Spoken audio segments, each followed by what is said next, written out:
This episode is sponsored by BetterHelp.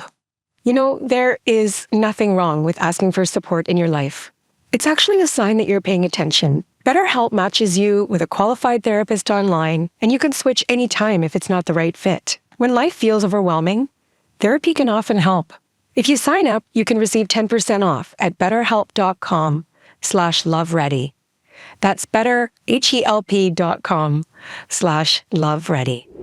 You're an example for a lot of people. Like, this is the relationship that people want. It took us a while to meet. A couple months. She thought I was a total flake. I did. At first. We finally met in person. As soon as I saw her, I was intoxicated. It felt like someone just shoved me off a cliff into the deepest ocean. It took my brain a while to catch up to what was going on for me. Yeah. Like, relationship as a fantasy, I'm all in on that. But the reality of it, I don't know. Helping people to kind of land from that honeymoon in love stage to more grounded love, which is much more intentional. And if somebody didn't learn those skills growing up, the practical skills, how to compromise, how to do conflict, not try to run away, how to repair. For me, it was, how do you express and communicate what's happening for you without blaming or shaming or making the other person wrong? These are all things we had to learn. Welcome to the Real Love Ready, a guide to relational literacy series. I'm sitting down with two powerhouses of relational intelligence. Silvy Khoucasian is a therapist, boundary expert, and founder of Love with Integrity. She is challenging the modern obsession with hyper-independence and the idea that healing has to happen in isolation. Bryan Reeves is a former U.S. Air Force captain who rocketed satellites into space before crashing into his own dark night of the soul and becoming a warrior for love. He is an author, relationship coach, men's work facilitator, and podcaster who has helped millions of men and women bridge the gap between their hearts and their habits. They really are so grounded and beautiful. They model how to be vulnerable, how to communicate clearly and with love and respect. I hope that you take away as much as I did from today's episode when it comes to our relationships. We can choose to show up and use these skills that we're learning and be present for the people around us and for ourselves. I'm beyond excited about all of the conversations to come up in this series where I get to talk about my very favorite thing in the world, love.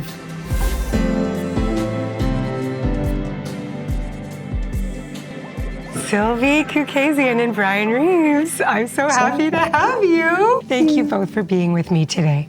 Thank you for having us. We're so excited to have this conversation.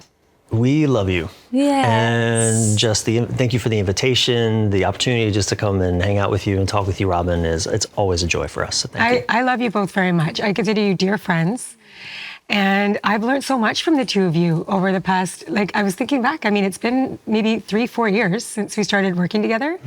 And it's turned into a friendship. And that's the way I want to do it, right? If I'm going to be working, I better be friends with the people I'm working with. So there you go. Yeah. And we're launching my book, Real Love Ready, a guide to relational literacy. And who better to talk about relational literacy than with Silvy and Bryan? You're both teaching your communities about relating in a more loving way. And that takes a lot of intention. It takes skill. It takes practice. Where I want to start is, we're spiritual beings having a human experience. Mm-hmm. We're not human beings having spiritual experiences. Mm-hmm. And I think if we were to even just talk about love from a spiritual concept and what love is, the power of love, because love has power beyond what we can even imagine. I'm going to let him take on the spiritual element and I'll take on the grounded element. Because I think that's where he really shines. Love is I think the most spiritual path. Relationship, I should say, is such a spiritual path. Anyone can go sit in a monastery and meditate and do their thing on the side of a mountain by themselves. Anyone, but that's easy. Be in a relationship. You really want to get close to the heart of God and touch something. Obviously, you can do that too. I'm not knocking that, but boy, the path of relationship, that is a spiritual practice.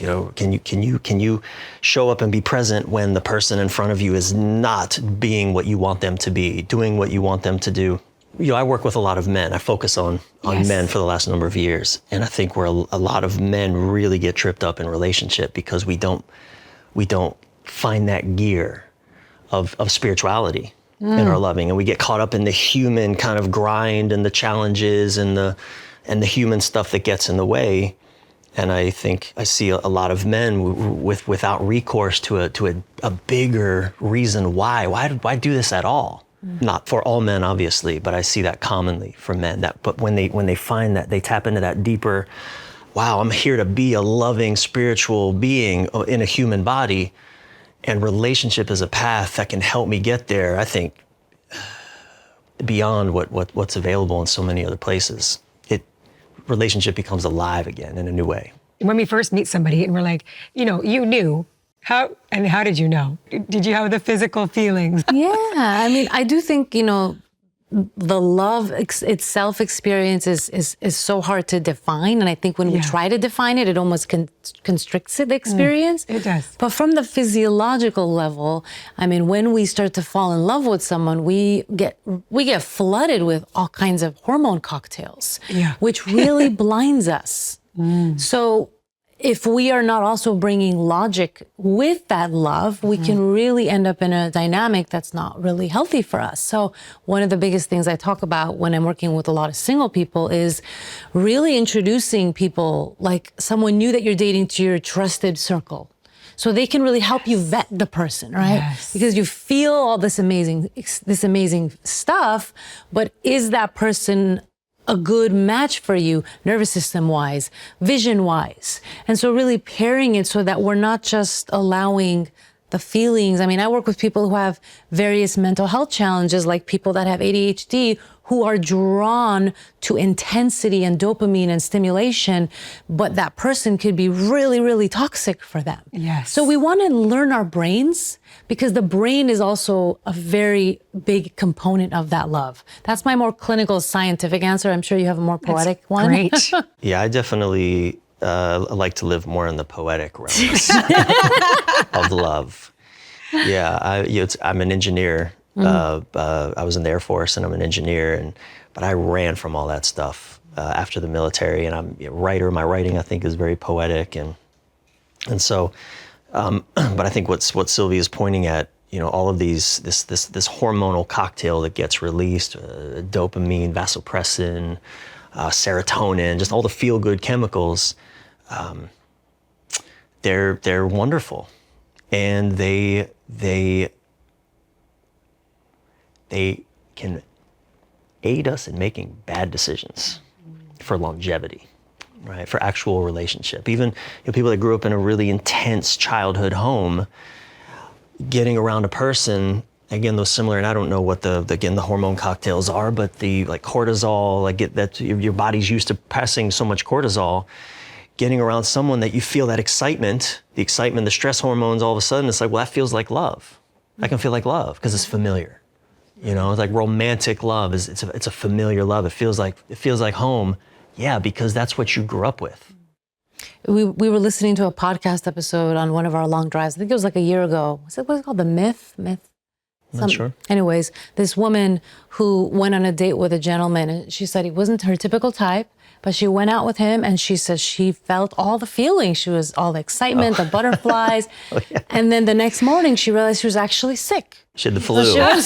She had the flu. The flu was coming on. She was feeling flushed, all of the things that she thought, oh my God, this must be love. Yes. No. She had the flu.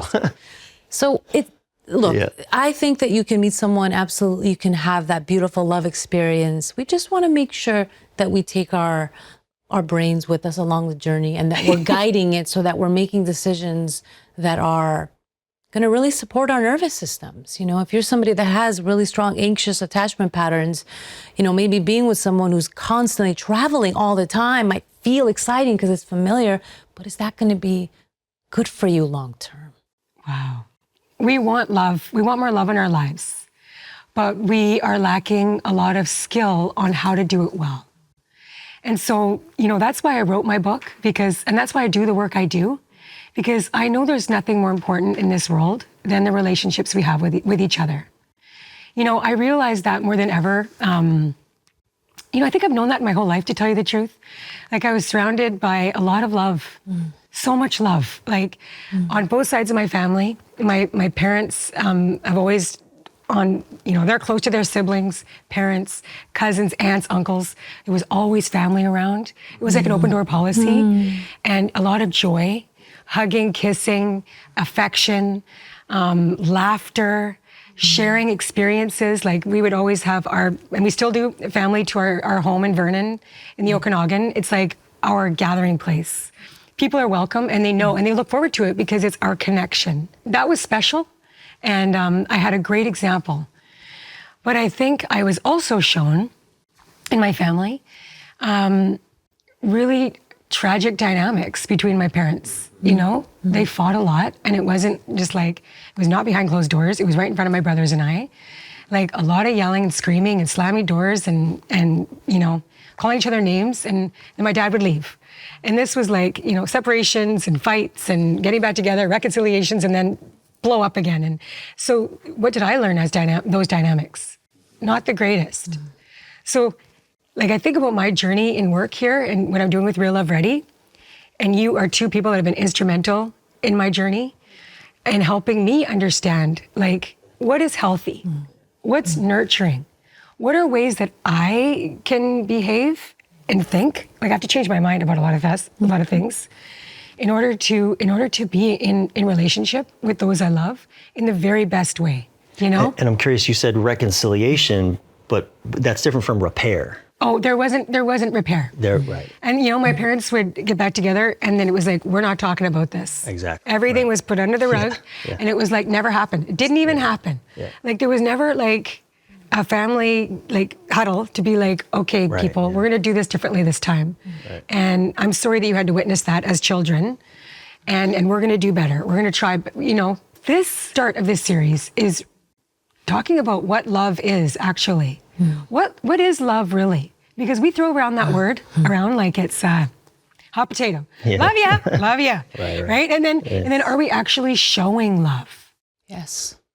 I think about you. I love that you open this up with talking about your original blueprint of love, because I think, working as a therapist and relationship coach, in the more, I would say, practical realm in my work, I always have people kind of think about that's where we first learn the definition of love. Yes. Through the verb of it, through the action, through the behaviors of it, right? And so it's always a mixed bag of complexity. It's the love, it's the affection, it's the intimacy, it's the play, it's connection, but it's also the loss, the defenses, the things that get in the way of love. For many years, I couldn't feel close to my dad. There was so much in the way, and I kept trying to figure out how to bridge to him, for example. And I needed him to bridge to me. So I think, Bryan and I, we were talking about this podcast yesterday. We were talking about how there's the concept of unconditional love, right? I will love no matter what. I will pour into you no matter what. And I think in the real world, that's very damaging, right? We can taste moments of unconditional love, absolutely, and I think spiritual practices gives us that, but we have to have also agreements and parameters that are going to enable the love and the intimacy and the connection to feel safe, to really thrive and to blossom, right? Yes. And so when my dad kind of met me across that bridge, right, and this is something I'm not going to do anymore. I understand why you felt hurt with me all these years.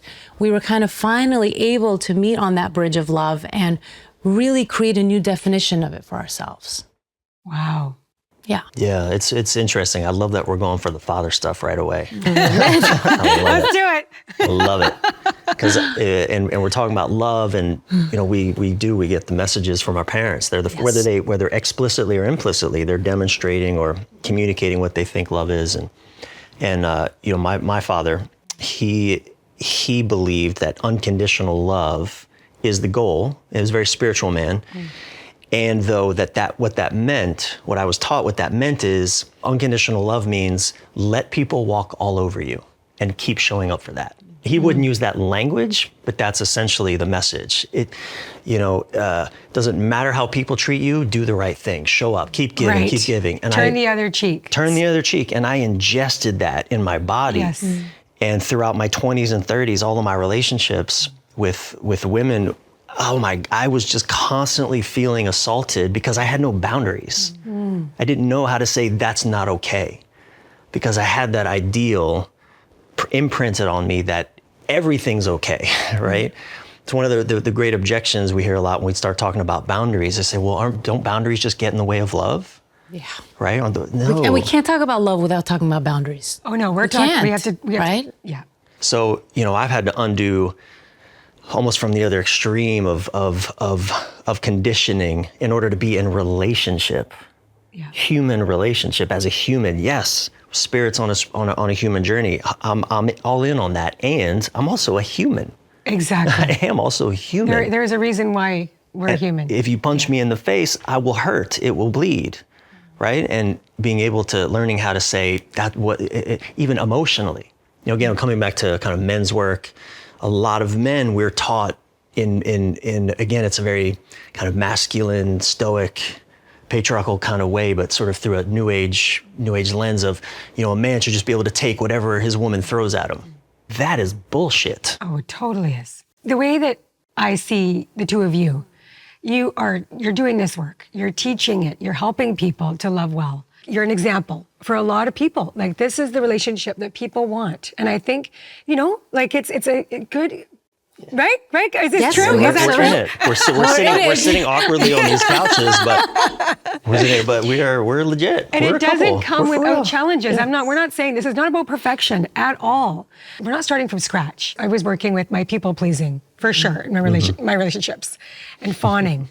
I've identified it. And so is that where you're starting with people, is helping them figure out where is their gap? Absolutely. I think it starts with helping each person understand that conditioning, that original blueprint. It's almost like there's multiple ones that can show up. Oh, right? yes. And so everyone's walking around with this relationship lens. So we're trying to turn our partners into our parents without even realizing we're doing it, or we're somehow subconsciously recreating the same relational dynamic we grew up in. And so we want to become aware of that in each person. So when we came together, for example, yes, tell us your story. We had a lot of that about coming together. Yes. Like how you decided between you, like, okay, this is good.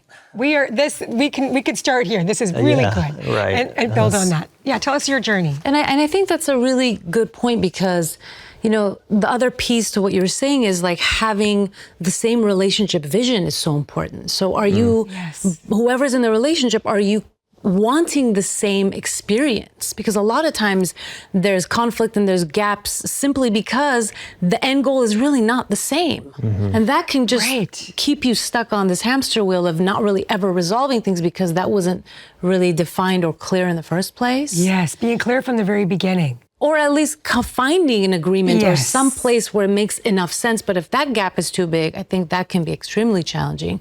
But I think when we first met, I think even just through chatting, I sent him the virtual handkerchief drop on Facebook. I sent him a Facebook request. That's right. Virtual handkerchief. I didn't even know what that is. Virtual handkerchief. Okay. I made the first move. Oh, okay. She did. She made the invitation. Yes. Yeah. And we started talking about the work that we do in the world. And I think that for me, even before we met in person, was like, wow, we're up to similar things. Our life is kind of operating in a way that we're interested in being in service to people. We really care about humanity and helping people to become more conscious in their lives. And for me, that was just like the first nudge of like, oh, there's a potential here, And it took us a while to meet. A couple months. She thought I was a total flake. I did. At first. Because you thought he just wasn't that serious. And I wasn't. I mean, I I need to be in wasn't. a relationship. Yeah, okay. Well, I didn't mean your joking personality. No, we were on a phone while he was driving through the desert, and the phone dropped, and he never called me. He never texted me, just left it hanging. I was like, all right, this is just not going to go anywhere. I was all over the place when we met. Life was good. I was just a million places. I was in Australia. I was in Idaho. I was doing this, doing that. And then we finally met in person. Took us about 2 months. We finally met in person. And it was one of those where, I'll say this. It took my brain a while to catch up to what was going on for me. Yeah. Like which is not unusual. You know, my brain, I can be resistant. I'm more avoidant in the attachment dance. But I was immediately, you know, I walked into this cafe, and you know what's crazy? Again, talk about this spirituality stuff. Maybe 8-9 years prior, I sat with a woman who was a friend. She was a psychic, and she told me that one day you're gonna walk into a cafe. The woman that you're gonna build a life with. This. I've told you this, but it's okay. It's and There's a discovery. and you're gonna lock eyes. Wow. It's gonna happen. You're gonna lock eyes across a cafe. She said that. I'll never forget it. And that's exactly. Now, again, my brain didn't know what was going on in terms of that, but I remember walking into the cafe, and you know, I'd seen her picture. She was very private on social media, so I didn't really have a feel for her. Like, energy matters. Okay, she's pretty, but so what? Yeah. There's a million pretty girls in LA, you know, that I don't want to have any conversations with, or I can't. Like, we don't have anything in common. I need to feel her energy in person, but immediately, just like, you know, the way I describe it is like, as soon as I saw her, she was already there. It was a paper and plastic in mid-city, somewhere around here. Whoa, I was intoxicated. It felt like someone just shoved me off a cliff into the deepest ocean. You know, we spent 5 hours. I thought I'd be there for an hour, have a nice coffee, and be on my way. And we closed that place down, sat in our car for a couple more hours afterwards, and it was just, I mean, I was done, but I didn't know it yet. I still had fight left in me.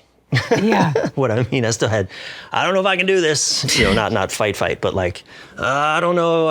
It's great in the abstract. You know, relationship as a fantasy, I'm all in on that. But the reality of it, I don't know. Bryan, you make a really good point right there, because that happens to a lot of people. Yeah.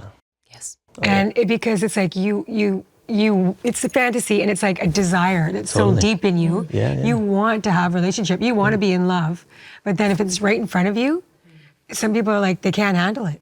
Well, I read, there's a beautiful book, Women Who Run with the Wolves. The author, Clarissa Pinkola Estes, she said something in there. So it's a masterpiece book. I think everyone should visit that book.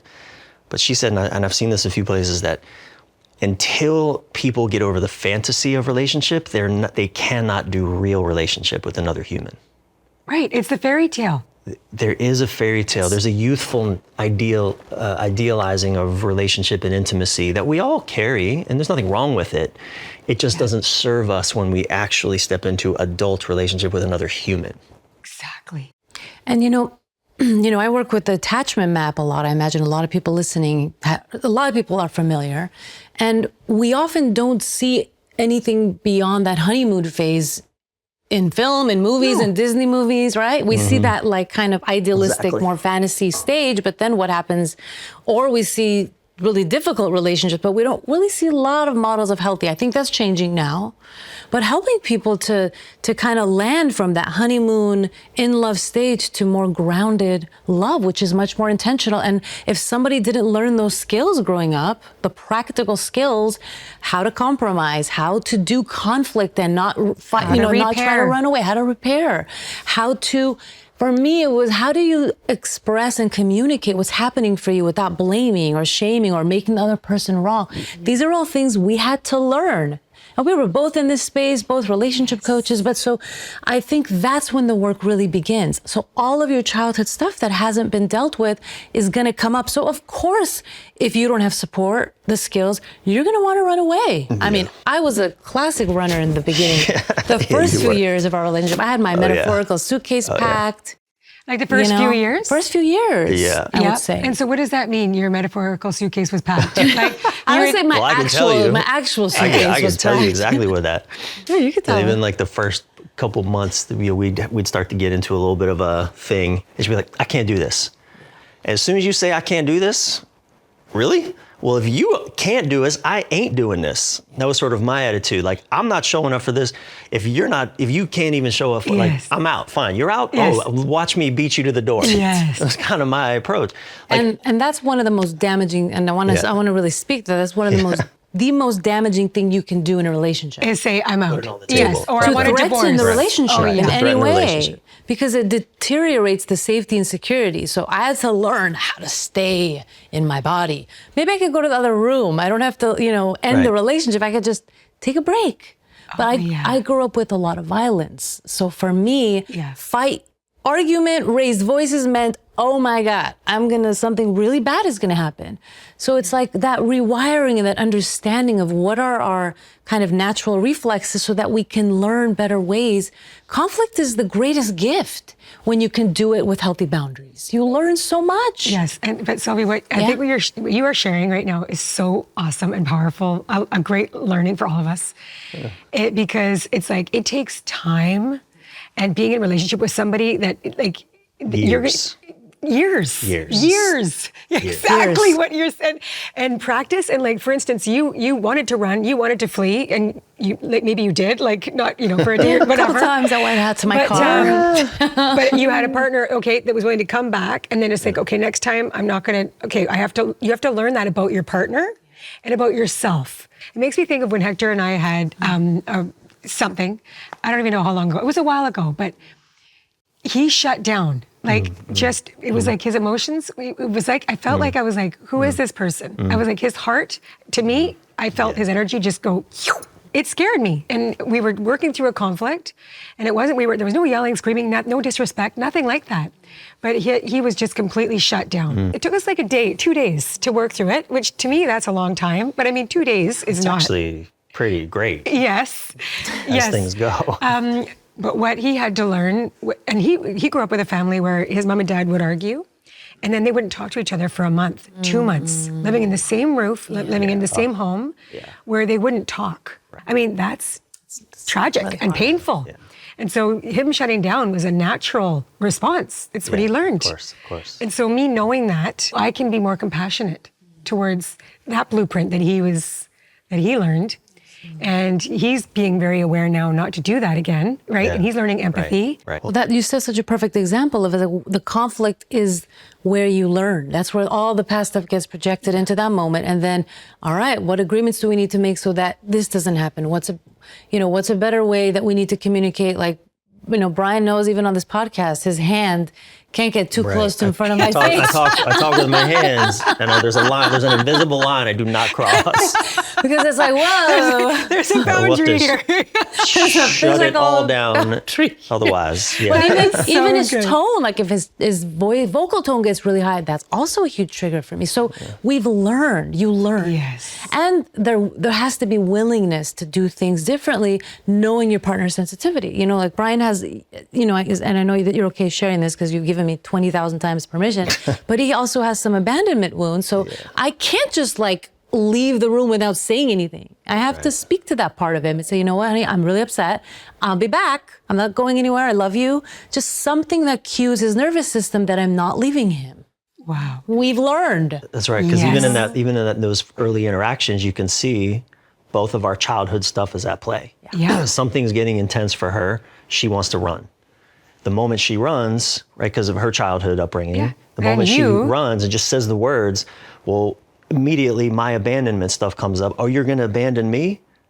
Go yourself. I will abandon you I'll abandon you first. I won't let you abandon me. I'm out. Yeah. Right? Childhood stuff, just childish stuff in the room.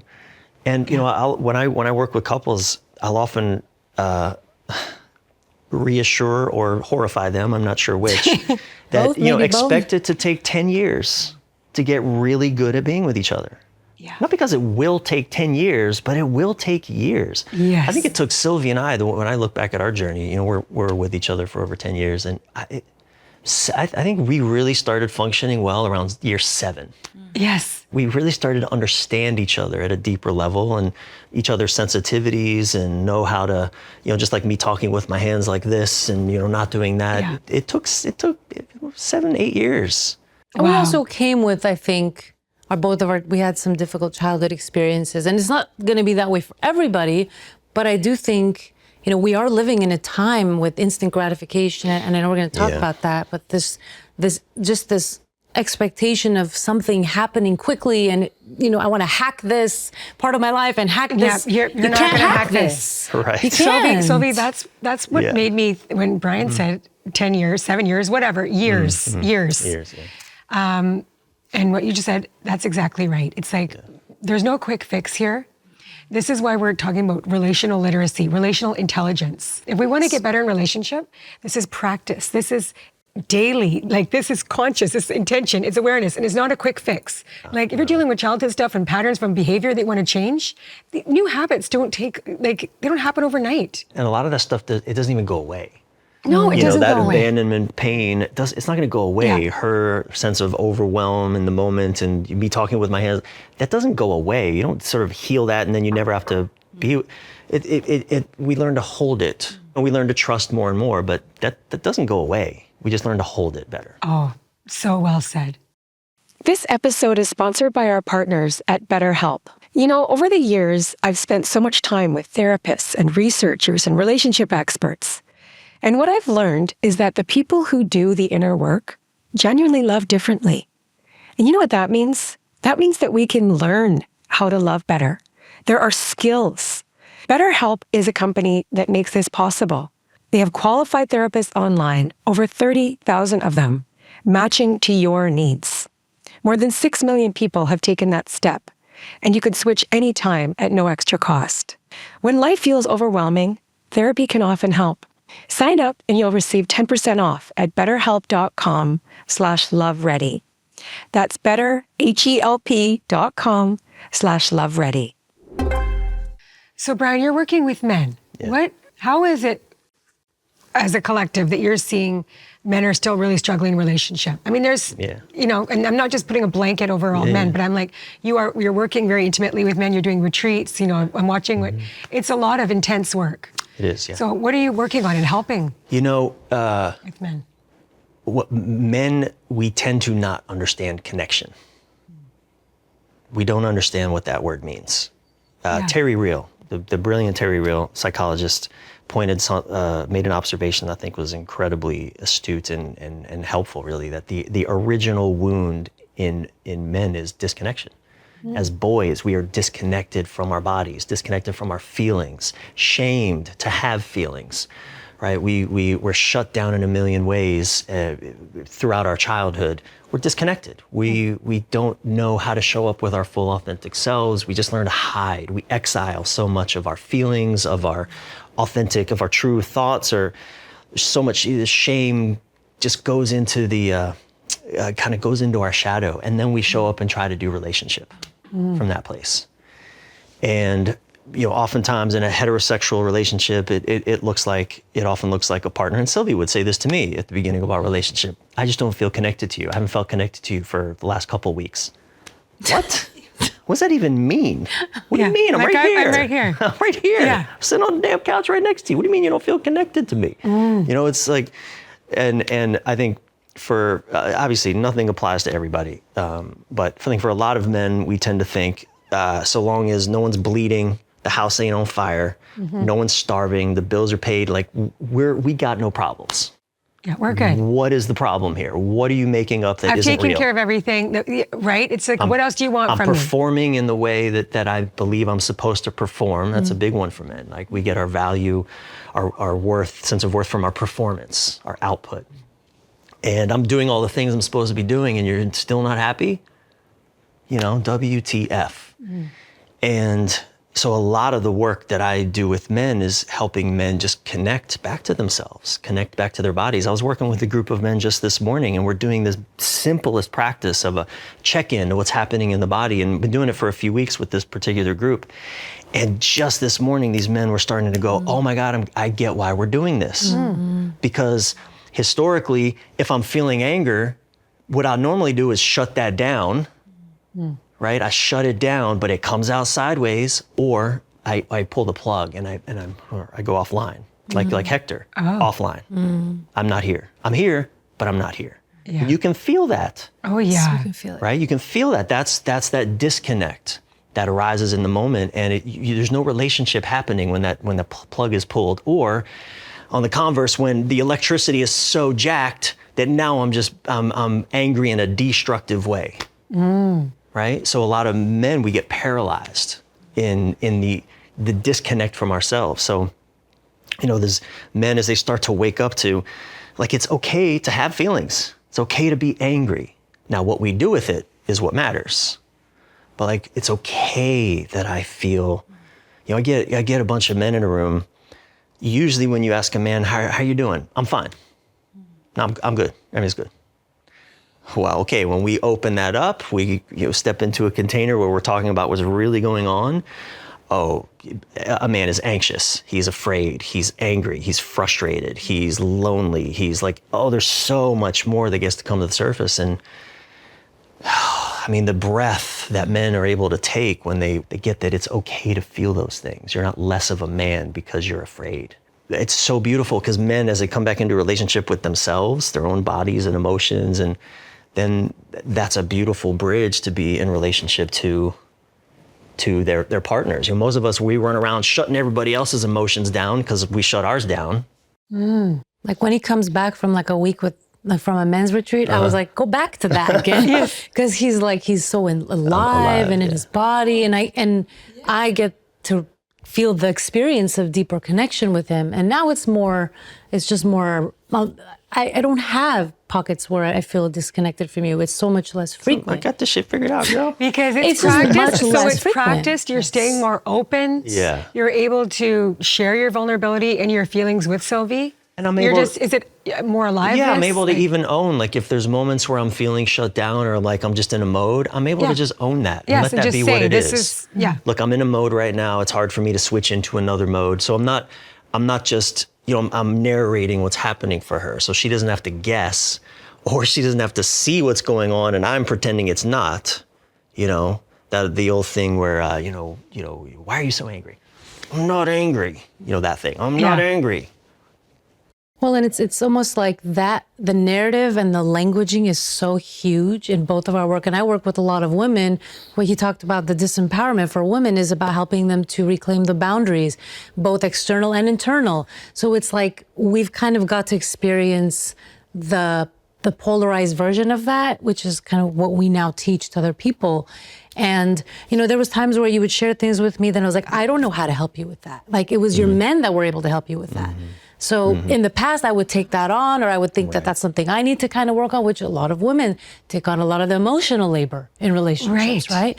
And so I had to kind of even create more internal boundaries around that. Like I don't even have the capacity to do that, but he was, willing to get that support. And it's, I think just like finding this way to shift the roles and also putting language to what we need and what is so vital to helping us understand each other. I mean, I work with women who overfunction, just do so much in relationships from that emotional space.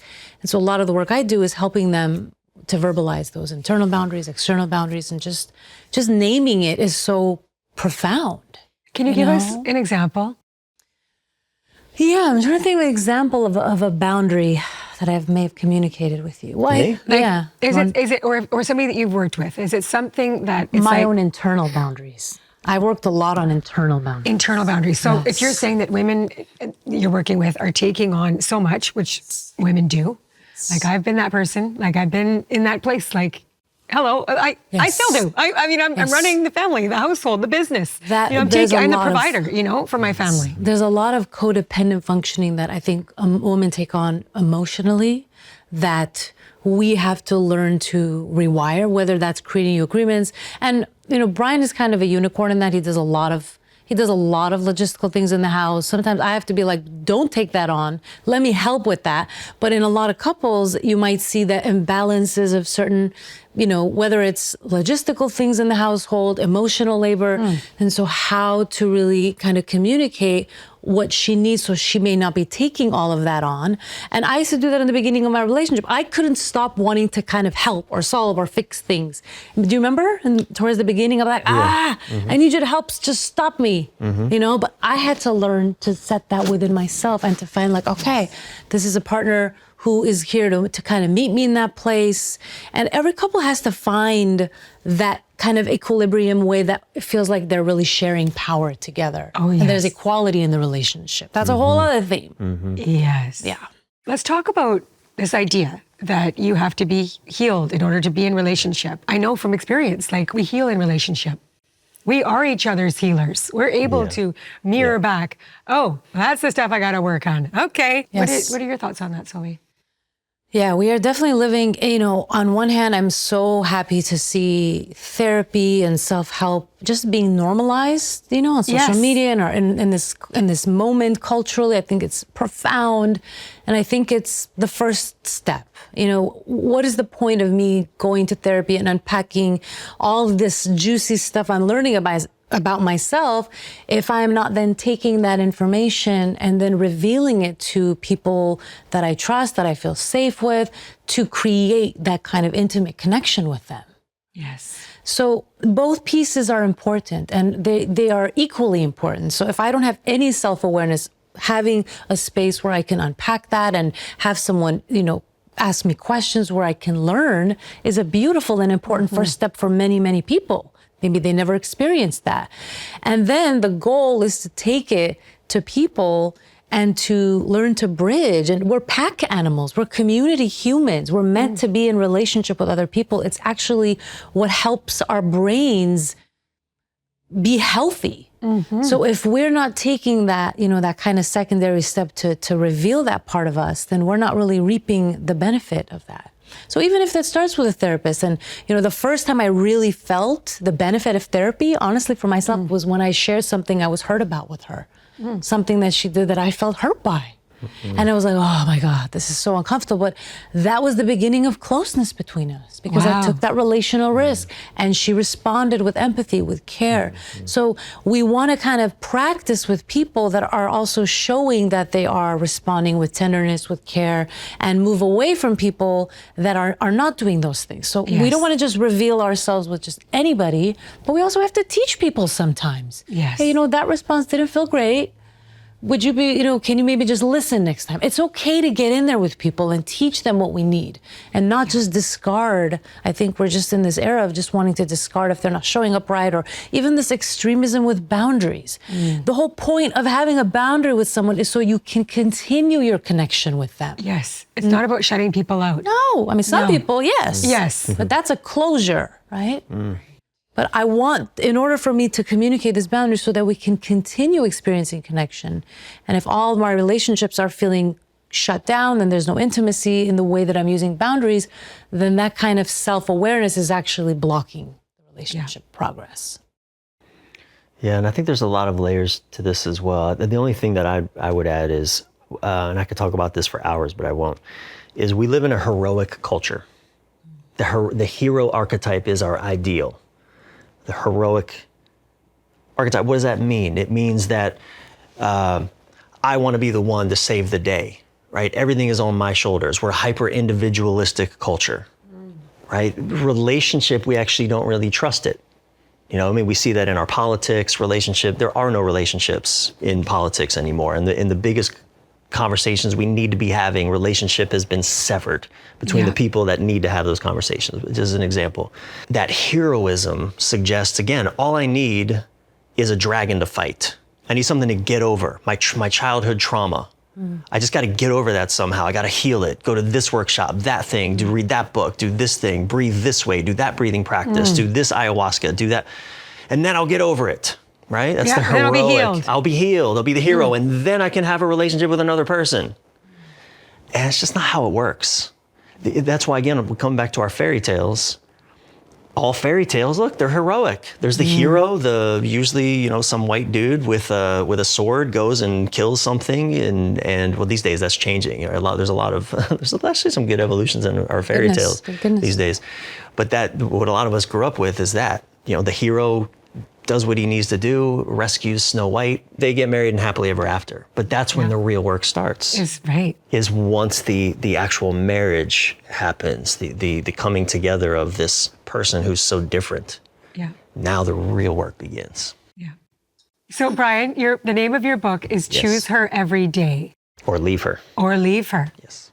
So tell us what that means exactly, because I think I also wanted to just expand on this conversation around commitment, because I think that people, like what I'm hearing, is that people are afraid to commit. They're afraid to get married. Like there's less marriage going on with the next generation. Yeah.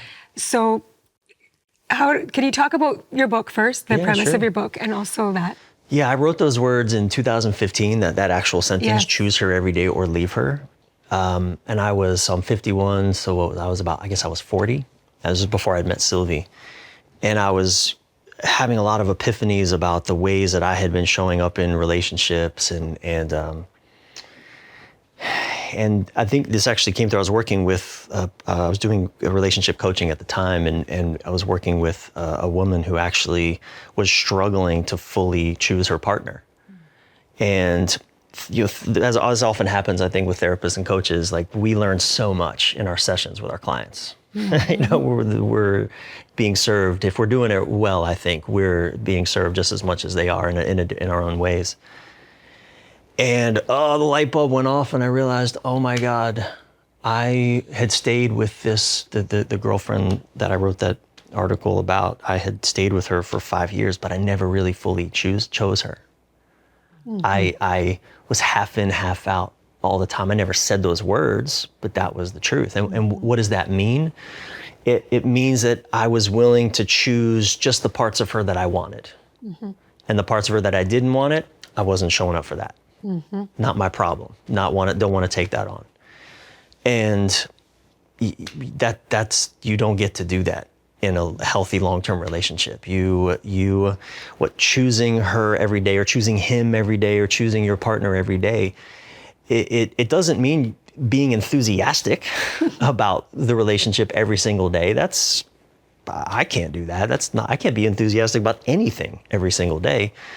But what does that look like on just an exhausted Tuesday? You're exhausted. Exactly. It's Tuesday. Yeah. How do you choose your partner when you're exhausted? And it looks like knowing that I'm exhausted, and maybe I don't have all the resources in my own brain to show up fully for this, but letting my partner know that I'm still here and I love you regardless. Right. Even if I can't be fully all in energetically, like I can't match your enthusiasm, you want to hang out, you want to connect, I don't have it, but I love you. I need to take a little time for myself. I'm not going anywhere. I'm here. I love you. Right? That's what it looks like on an exhausted Tuesday. It looks like also when your partner is communicating to you in a way that doesn't work for you. It's triggering, it's upsetting, it's not. Again, in the past, without any tools, the way I would handle that is I would just fight back. I'm a fighter. That's my first instinct, fight. Avoid the conflict, avoid. But when I realize I can't avoid it, all right, let's go, let's dance. Yeah. Not helpful. But I didn't have any other tool. And what choosing your partner every day looks like is when they're coming at you in a way that doesn't feel right, doesn't feel off, it's not making them wrong for it, not shaming them for it. Because that's what I would do. I would blame her. You're the reason that this is all screwed up. It's not my fault, it's your fault. If you would only blah, blah, blah, blah, blah, then everything would be okay. And naturally, she's on the other side pointing the finger back at me. Well, if you would only blah, blah, blah, everything would be okay. And I think I heard this. Did you share this with me the other day about? Yeah, it was Probably. You had heard someone else talk about not making your differences about morality, not making them. Donald Miller, I heard it, which was brilliant. Yeah, I've heard it from him. Can you repeat that? Yeah, it's not making your differences. Your differences are preferences, not making them a morality issue. A morality issue. Like you want this and I want that, and because you don't want what I want, you're somehow a bad person, or you don't know how to do relationship, whatever. Right? And choosing your partner every day means even when those differences emerge, being willing to be curious, being willing to sit with the discomfort, to not bounce, to not say, well, not my problem. You figure that out. I'm out until you figure it out, whatever. You're not cherry picking the stuff for you. Not cherry picking, just what I want. And to jump in here, I think what I feel like you learned from that relationship and to this one is you speak up about what you need and what you want. It's like almost like we want to recognize, why am I not choosing the person, right? What's happening? What do I need to change or work on in myself? Or is there an agreement here to get us back to connection again? What's in the way? Is there a boundary? Is there a need? Is there something is here? I think Bryan you're really good at holding, like looking at relationship as these many chapters and recognizing that, yeah, this is a difficult chapter, you know, and you're really good at holding that. And sometimes we forget that we choose someone for the differences that are complementary, and we have so much to learn from one another, and really leaning on each other for those different strengths and not feeling like we have to kind of carry it all on our own too. And I feel like you really, over time, lean on me a lot more, more and more over time. You know, I want to say one more thing about this, because those words, choose her every day or leave her. When I wrote that in 2015, that was like my eat, pray, love. What I mean is, like, that blog went everywhere. I felt like I owned Facebook for a week. 1 million people a day were reading that on my website. Like, it went bonkers in 2015. And, I've talked with so many people about it over the years, and the book came out just a couple years ago. What was so, I think, powerful about those words is, I think a lot of, again, I'll speak for men. I work with a lot of men. A lot of men, I think, because we get overwhelmed by a relationship, we don't know what is wanted of us there. We tend to feel very disempowered in relationships. At some point, men are just like, I don't know what to do here. I don't get it. They either check out emotionally, right? Pull the plug. I'm just kind of go offline, or, blow up and take off, or something, some kind of withdrawal anyway. And the thing that I think those words, they were really profound for me, especially even at that time, is they were also like crossing a threshold of agency. What I mean by that is, up to that moment, I was living in that powerlessness. Like, I don't know what to do here. I hope it works. I'm going to do what I'm supposed to do. And, hopefully the woman will love me and accept me. And if she doesn't, well, You're kind of in limbo. I'm in limbo. I'm powerless, and there's no agency in that. I call this method of relationship the wing it method. Just winging it. I don't know what I'm doing, but I'll just wing it. Well, that I think the reason that really struck a chord, those words, is it was a threshold of are you willing to step into taking responsibility for your choices? You're choosing this person. If you don't like what's happening, it's not their fault. It's not their fault. Not that they don't have a role to play, but you're the one choosing this.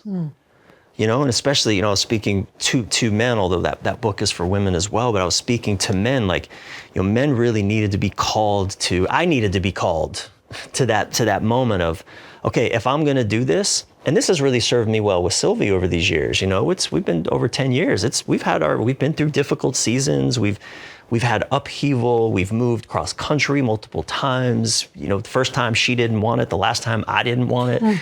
It's been challenging, but every step along the way, I have told myself, and I've reminded her a few times, I'm choosing this. Yes. You're not making me do any of this. Right.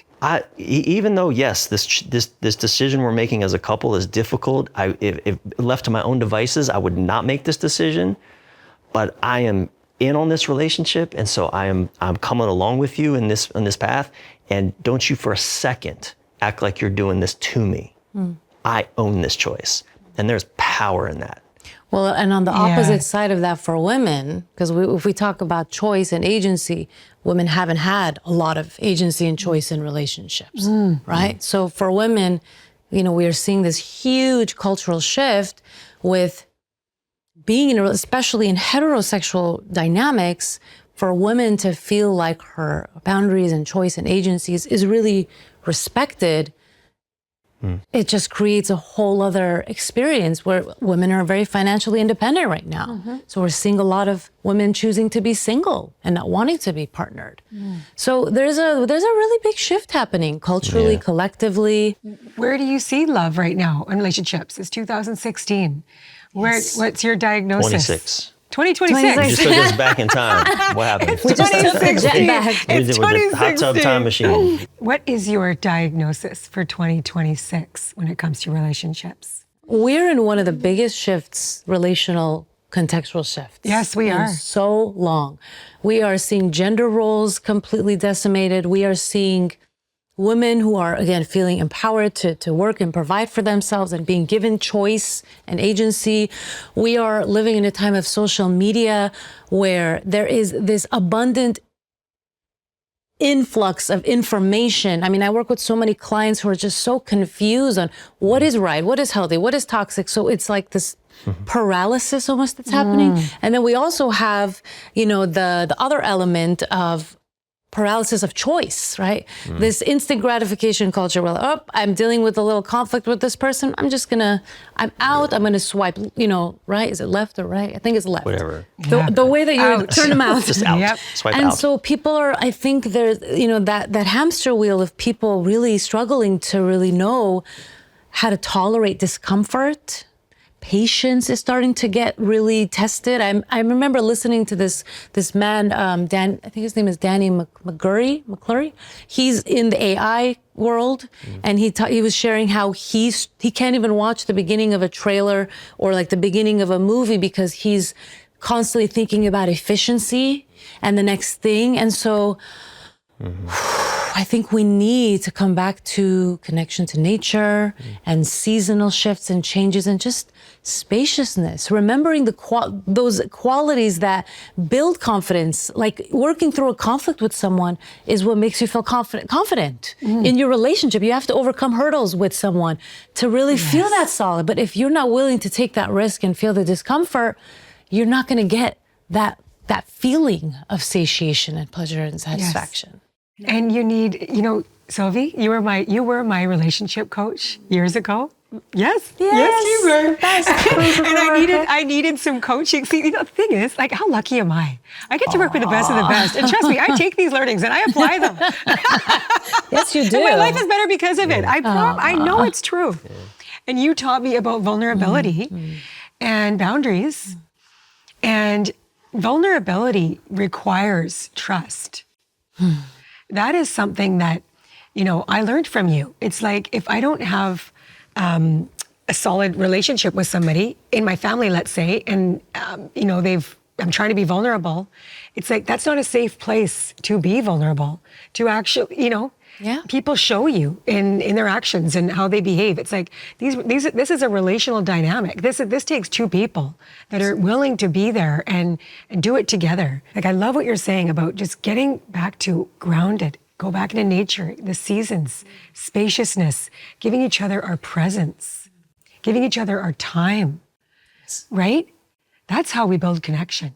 Navigating unrealistic expectations that society's kind of feeding us, that you're going to get this result in 3 steps. Oh yes, or AI generated, or like all of it. Like, it's complicated. This is why you are, you're building your membership to help people with relational intelligence. Tell us about that before we say goodbye. So we launched a membership, an online membership for individuals, couples, basically people who really want to learn the skills. What does it take to be in a healthy relationship? What does it take to do conflict? What does it take to repair? How to create healthy agreements in your relationships? How to express yourself? We really want to teach people all that we've learned. I've been in therapy for 15 years. I've been working on relationship skills on my own for so long.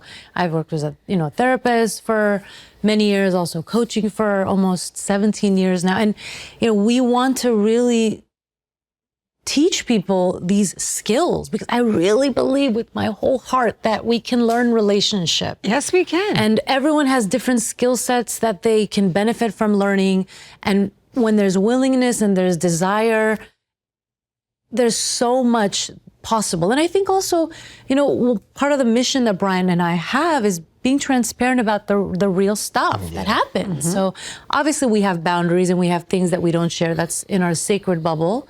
But we want to model some of those things and show people what's possible and give people a roadmap and to help them build their own blueprint for healthy love. Yeah. I think one of the things that I love about us as a couple, just gonna brag on us for a minute, is neither one of us is a pushover. We're strong personalities. Yeah. We're both kind of A-types in our own way. And in the past, without tools, without skills, it just was a mess, certainly for me. It just never went well with anybody. And what I'm excited to be in more conversation with more people that want to study this and be in relationship is like, I want men to be powerful. Yes. I want men to be powerful in relationships. I want women to be powerful in relationships. I want people to feel empowered and connected. Empowered and connected. Empowered and connected. Yeah. It's right? no longer like, you know, that old saying, like, if happy wife, happy life. Yeah, exactly. Right. Yes, of course I want Silvy to be happy. I want to, but also learning to be with her sadness is so important. Learning to make space for her tears and her sadness and My anxiety disorder. And to also be willing in a way to be a disappointment to her sometimes. Because there's whatever, because I can't meet her in a way that she wants to be met. Let that be okay. Yes. Doesn't mean the end of the relationship. It doesn't mean I'm a bad person. Exactly. So normalizing all of these Normalizing. things. Normalizing all these Normalizing it all. human things, how to be human again. I love Esther Perel said, there's no such thing as relationship experts. There's just people who've been thinking about it for a long time. Yeah. And studying it. And we've been studying it and thinking about it for a long time. And Yeah. we are a real couple. That is, even this morning on our way here, we're talking about, okay, how do we navigate this little difference that we have and how we do this?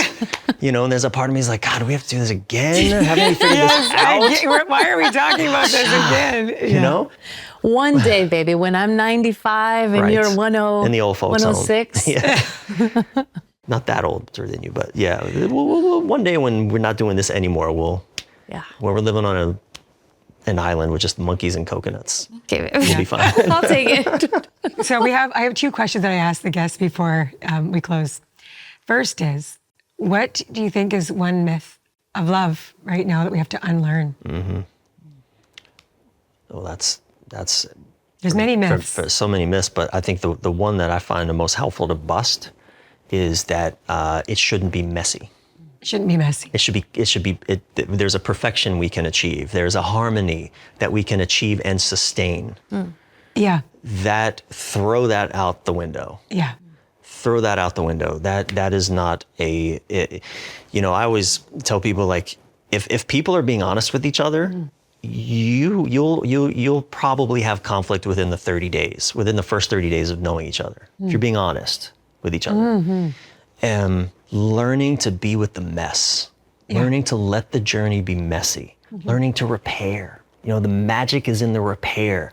The magic is not in having things perfectly fit and never there being any discord. No, the magic is in being able to have the breakdowns, have the moments of, well, I think this and you think that. Well, I want to do this and you want to do that. And then having that tussle and like, oh, what do we do? And it's hurt. And then being able to take that breath and be with that and find your way through, you know, in partnership. Like, we're in this together. We're creating a we, which includes you and me, but it transcends it at the same time. Yeah. That's messy. It is. And mine would be to not expect your partner to meet all of your needs. Yep. It's a good one. I can't tell you how many of my close friends I have so much platonic intimacy with and play, and they are such a rich part of the tapestry that allows Bryan and I to really thrive. Yes. Finding other places. I mean, I'm my own therapist. He has his own therapist. Like, we have so much support Men's groups. around us. Yeah, support. I Your think community. It's huge. And then there's so much pressure and expectation on modern love that I think is creating a lot of unrealistic expectations. Yeah. In this series, we're talking about how important it is, connection and community. And that's not one person. It's not just one person, right? Yeah, I call it the two-person or the four-person village. We're all trying to create these little two-person, our little couple, and that's the village, in our homes or apartments, and maybe you'll throw a couple kids in there, a four-person village. We didn't evolve that way. No. We need the village. We need, men need other men. My relationship with my wife is better for having other men, trustable men. Yes. Around me that don't just support me, but also support her. They want to make sure that our relationship is thriving, right? So that's vital. Wow. And the last question is, what is your definition of love? Gosh, this is a hard one.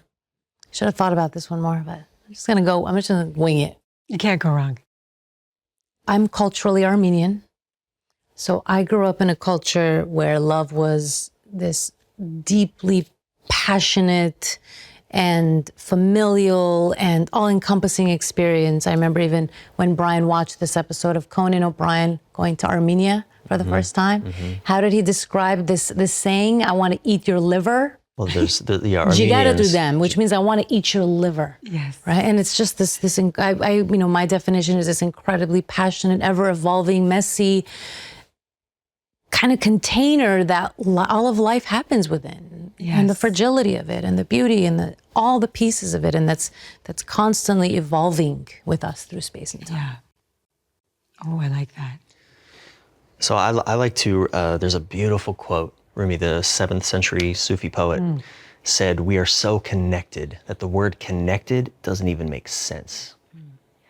I love that sentiment, because what I think love is, it is the reflection of that truth. We are so connected that the word connected doesn't even make sense. And yet we've, spirits manifested into these separate bodies, and the love is this natural desire to merge back into the oneness that we already are, right? We aren't separate. We live in the illusion of separateness. And I think human love is a very flawed and finite expression of that just eternal, timeless longing to be the oneness that we already are. That's what love means for me. To be the oneness that we already are. Oh my gosh. Thank you, Silvy and Bryan. I want to hear your definition of love, Robin. Silvy, when you described your family being together, I had this image, like a similar image of like my family and and friends that like so many times in my life, and I know there's more in my future where there's 50 or more of us in one space, and we're all sharing in that love that is a part of us. We're sharing the joy, the communion, the experience of like just being together, and it's palpable. You can feel it. So it's a feeling, it's action, it's sharing, it's communion. Like love is not just you can't give it words. That's how I describe. I don't even know. I can't really describe it, but. Well, it's like, look, you love someone, you want to hug them. It's like literally pressing your Eat body. your liver. I want to eat your liver. Armenians, they take it to a whole other level. I want to die on your body. That's another one. I want to die on your body. I haven't quite unpacked what that one really means yet. It's intense, but it's like Romeo and Juliet, but next level. It's the merging. It is the merging. It is. Yeah. Well, thank you, my dear friends. Thank you, Robin. And just so grateful for you. Thank you. Thank you. Follow us at Real Love Ready and at Soulprint Media Co. on social media, and subscribe wherever you get your podcasts. The Real Love Ready series is a Soulprint Media production, presented by BetterHelp, hosted by me, Robin Ducharme. Executive producers are Robin Ducharme, John Kim, Tara Malhotra Feinberg, Hilary Swanson. Produced by Miriam Debbie Talbot, Tara Malhotra Feinberg. Directed by Miriam Debbie Talbot. Edited by Susie Landers O'Connell. Director of Photography, Scott Simic.